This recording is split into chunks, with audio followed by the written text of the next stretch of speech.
Well, we've all heard cruising down the street in my 6 and the mighty 1996 Impala SS.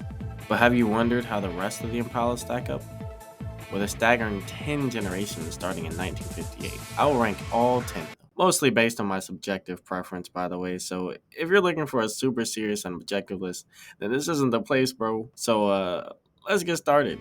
I really hope this video doesn't get super long. So 1958 kicks off the birth of the Impala, and it really just came in as the top trim level above the classic Chevy Bel Air. I mean, I'm sure you can see the resemblance here. The engines were optioned out with a familiar Blue Flame straight 6 and also a familiar 283 V8. And on top of that, we got the 348 V8. Not quite the 350 we know yet, but they're starting to get pretty rare these days. And it's even got 3 on the tree. I mean, I think this car looks pretty nice with the fins, triple taillights, of course, compared to the average car of today. But it's got the whole 50s look, and that's not really my taste. I mean, just hear me out here. This car on its own doesn't really speak that much to me compared to other 50s cars, so... And it was only one model year, so, yeah. This car gets a solid B tier.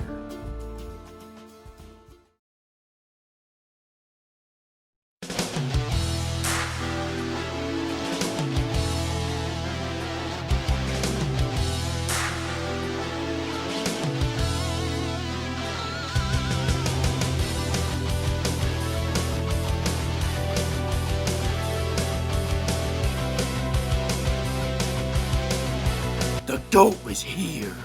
There's just no car that looks better than this to me. I mean, I'm sure you'll disagree. But look at those fins! The look of these cars is quite stunning, and it's really hard to confuse it for anything else. They make a really bold statement.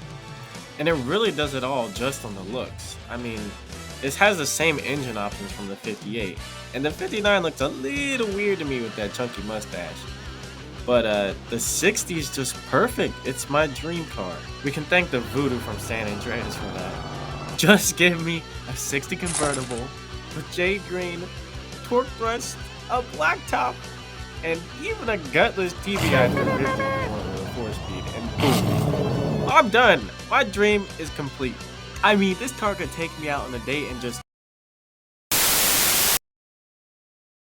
And I really love it because it's not being too flashy while doing it.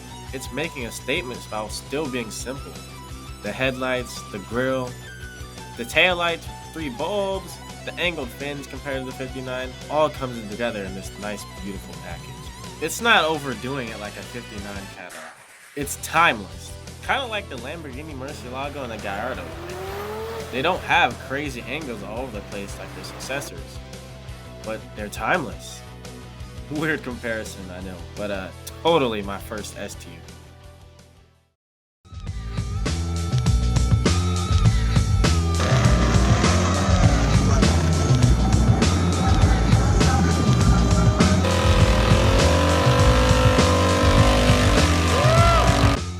Yeah, I think this is the only entry where I'll pander to the purists. Before I even talk about it, this is a non-negotiable S tier. This is what the Impala is all about. Yeah, this is definitely the most iconic generation. We lost a pretty tail fins by 62, but did we really lose that much? Because you know what we finally got? The SS. Ooh, baby, 409, 61 Impala, bubble roof. That's all I gotta say to kick this shit off. 61, it was starting to get away from the looks of the 1960. And in 62, we started to get to the boxier shape we know from the 64. And we got the even bigger 427 V8, starting with the 63. In short, it's not my personal favorite, but this is, again, the only pass we want to give. These were nice and influential people's cars, muscle cars, and lowriders. So, they did it all, really.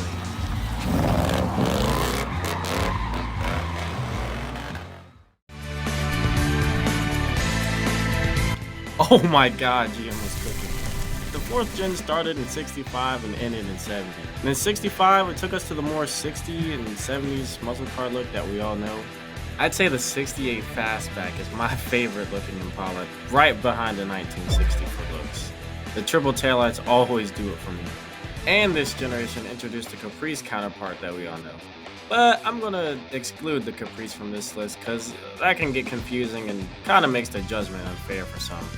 The biggest achievement for this generation was definitely the fact that in 1965 they sold over a million in 1 year of the Impala. That's golden, and that's respect for me. And by 1969, the SS left us, even though we kept the big blocks the whole generation. So combined with that, the looks, the engine options, this is definitely an S tier. Should I call it the SS tier? You know, why not? Why not? And here we have a gargantuan exhibit. Oh yes, the donk.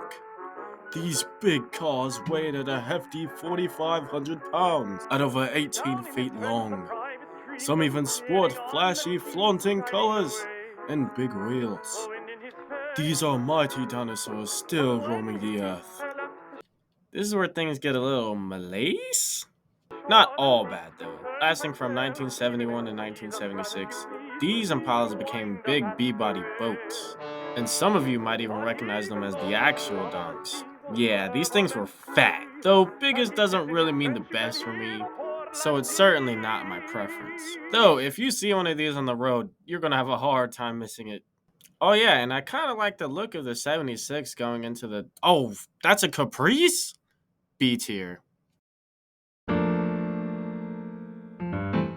I sure hope you recognize this face, but unfortunately, I'm not including the Caprice with these entries, so this car is not going to be as high as I would hope it would be. Because otherwise, if I was including the Caprice, this would go straight to A minimum for the work that thing put in. But I still kind of respect this car. Out of all the full-size cars that had to go through downsizing during the late 70s, the Impala actually got through it pretty well. And their engine options here, well, except for one of them, were all pretty familiar and reliable. We had the 3.8 V6, the 4.3 V6, the 5.0 V8, and the Chevy 350. All of these were respectable, and all of these have great successors that we still see commonly on the road today. Enough flattery, the looks are very basic. They call these box Chevys for a reason. And of course, compared to the regular car of today, they do stick out. But on its own, they, again, don't really speak that much. I really love what they did for the DeVille and the Fleetwood Bromes of the era with this similar platform. But the Impala, Caprice, LeSabre, Parisienne, they don't offer anything that special when not compared to regular traffic for me, so respect, but B tier. But I will give it the higher B tier above the other two B tier cars.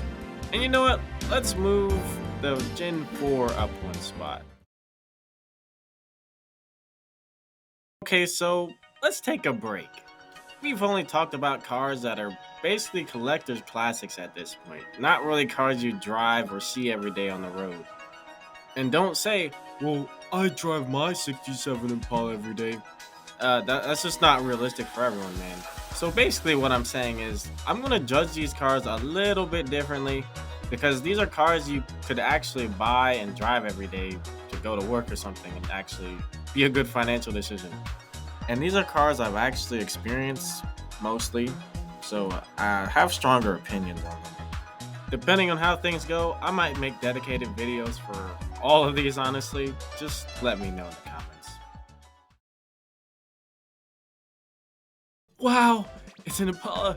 It's gotta be my dream car. Oh, there they go again.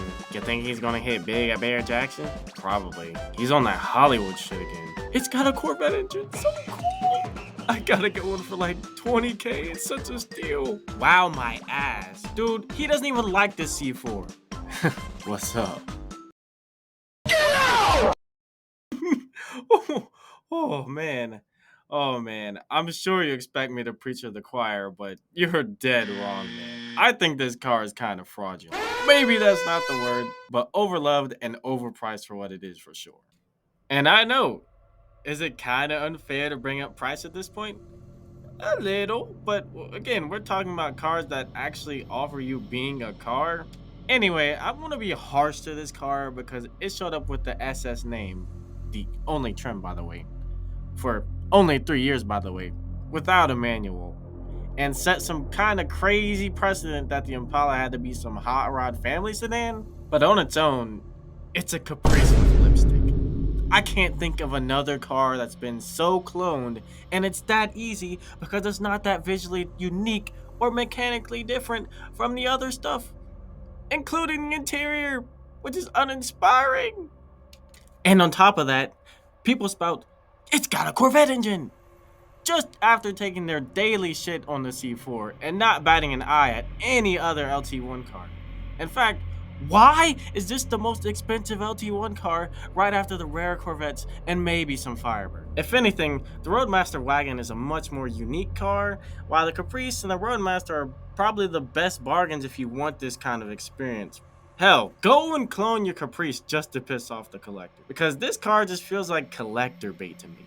Anyway, now that I'm done with my shit talking and looking at this car in a vacuum, an LT1 powered boat is pretty cool, and the styling is some mix between like blobby and intimidating. But I cannot stomach paying so much more than a Roadmaster. Again, this car is totally cool, and I get super happy when I see one on the road. But geez, it does get tiring hearing the same praises for this car when the other LT1 cars don't get the same love, and the later Impalas get hate for not reaching some crazy expectation that this anomaly 3-year Impala only SS came with. But I wasn't alive when this car came out, so if anybody can tell me what happened in the 90s to make this car so sought after. Ads, celebrities, drivers, honest question. I'd love to hear the stories because it does have the aura of a badass. Oh god, this car gets it the worst. Now, I personally don't care about the front wheel drive because it seriously made sense for GM. I mean, the B-body plant got taken over by that of the GMT 400 trucks, and the caveman cars were seriously dying out. I mean, look at what the Japanese were coming with. You might point elsewhere. I'd say Ford didn't innovate at times. You know, the Panther body is still really good. And Chrysler stayed on a streak of complications. And on top of that, people throw around the term, not a real Impala. And you know what? That's like half true. But I promise you, they're only saying that to be disrespectful because it didn't meet the expectations of the Anomaly Mobile. Just ask them, okay, then what is it? If they say anything other than Chevy Lumina, they were not there to say anything objective or fair to the car. But if they do say Lumina, that car mysteriously phased out as this car came in with the same platform, same transmission, same 3800. Yeah, the second-gen Lumina is a parent of this car in some way. I mean, look at the resemblance compared to the 9th gen too. Anyway, this car definitely loses in the looks department, especially on the base model. Jeez, the 3400 Impalas, if those blew up, I don't think anyone would be sad. But the 3400 can be reliable, although it has a lot of bad records. So the real prize here is both 3800s. If this car didn't have a 3800, or its updates in the 04 and 05, I would seriously put this in C tier. Maybe even D tier. The 3800 and the supercharged 3800 hard carry this car, because otherwise the styling on this car is the only Impala that is what I would call outdated and not in a timeless way. The taillights were certainly ambitious, and the LS and the SS packages don't look that bad actually, but otherwise it looks like cheap 2000s jank. God, maybe the 7th gen Glazers were right. Nah. Before everyone hops on the everything after the 3800 sucks, it's all trash shit, I'm gonna sink that thing. In 2006, GM came out with 3 new engine options in the Impala: the 3500 V6, 3900 V6, and the 5.3 LS4 V8. Now, let's talk about that for a second. The 3500 and the 3900 are both from the high-value V6 family and are really just the successors to the 60-degree V6s like the 34. These were quite the improvement over the 3400. And they were also some of the first pushrod engines with VVT, and also reached quite high mileage if you take proper care of them. Not as bulletproof as a 3800, sure, still very solid. Not the fall from grace that people claim. These cars look kinda cute, but also bland. And I really like the interior for once. plus that quarter panel flare. Let's talk SS now. The LS4 cars are so controversial, and even if you love them, you can't ignore the problems these cars have. Now, right out of the gate, I don't really care about the rear-wheel drive, but I can get why plenty of people would want it. But I am gonna call out those of you who follow it religiously. No, Timmy, Grandmama doesn't need rear-wheel drive in her Cadillac DTS to church, and your great Uncle Sal don't need it in his 68 Toronado. In most driving situations, it doesn't even matter if you're just cruising. So stop acting like front-wheel drive V8 is some crime in the car rulebook. The Eldorado's done it from 67 to 02, and plenty of others too, even the Taurus show. Rear-wheel drive in this car and the other LS4s was never gonna happen. At this point, the W body was 18 years old. You really think GM is gonna go and invest a bunch into a dying niche that only Dodge, is still rocking? I have a lot more to say on this, but let's get back to the LS4 Impala. Unfortunately, I think it's the worst LS4. It didn't get the add-ons of the Grand Prix GXP, and is the blandest looking of the four. And boom boom transmission. I'll be real honest, GM throwing in an unmodified 1465 EHD was not okay. It literally was not rated for the torque of the LS4. That is the one criticism of this car that I totally get. The DOD isn't that bad, but it's also still there. And that's unfortunate because the LS4 is probably my favorite sounding engine. Seriously, LS1 is too high for me, stuff like that. I love deep shit. The SS ended in 09, and even though it's a quirky basket case, I'm pretty happy that it happened. I'm going to throw a V8 in it. But sir, the transmission can't handle it.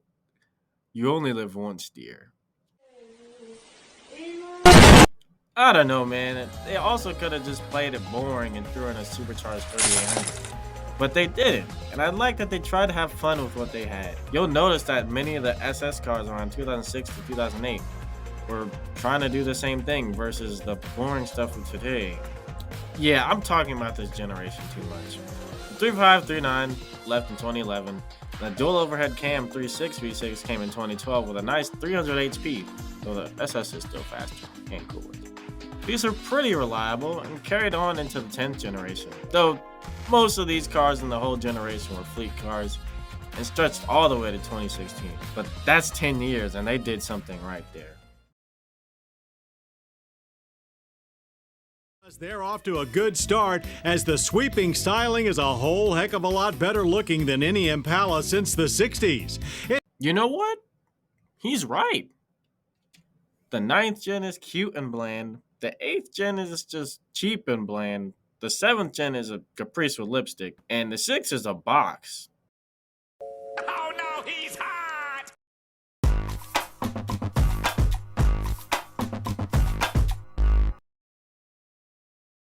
This car is handsome. And in white diamond is stunning to me as an LTZ with the 20-inch wheels too. And look at that sunroof panel. They really brought us back to some good styling with this car. With the muscular Camaro-like face, the running daylights, and strong quarter panel flare. Though they kind of fumbled the booty in my opinion. They should have made the bumper a little less chunky, and the taillights just kind of say Malibu to me. But if it was triple taillights, oh, they would have stolen my heart. Now, back to the 3.6 V6. I said it was pretty reliable, and that might have irked some of you. But I assure you, they're good as long as you change the oil every 3,000 miles. Not 10,000 miles like GM suggests. GM, what the fuck? Also, not all GM 3.6s are created equal. The 3.6 makes the car nippy, though faster in the W body. Now, I don't really like how it sounds compared to the pushrod V6s and of course the V8s. This car also came with a mild hybrid and a regular 4-cylinder, which sounds really weird, I know. But I didn't care to research them though. I hope you guys don't care either. Sadly, this car dies in 2020, leaving the Impala dead again. They didn't have perfect reliability, sure, but I think it had to go because larger sedans don't survive in this modern market with crossovers, SUVs, and trucks everywhere. Jesus, this video is already too long. Anyway, let's rank the cars. First up, 94 to 96 SS. While I really hate the way this car gets pampered, and the price, And the fact that we also just ignored the OptiSpark issues on this LT1 car. Oh my god, please rank it before I get more mad. A tier. Next up, the 8th gen. A really good bargain for reliability. Our trusty 3800s keep this guy above his outdated looks. High B tier above the other B tiers. 9th gen. You're mostly just adequate and a little troublesome at times, but you try to have fun somewhere in there, and that's what really counts. The A tier behind 96 SS. And our final contestant, the 10th gen. A very handsome contestant. I don't have much to say about the engine options, but just about everything else does it for me. Top of A tier, for sure.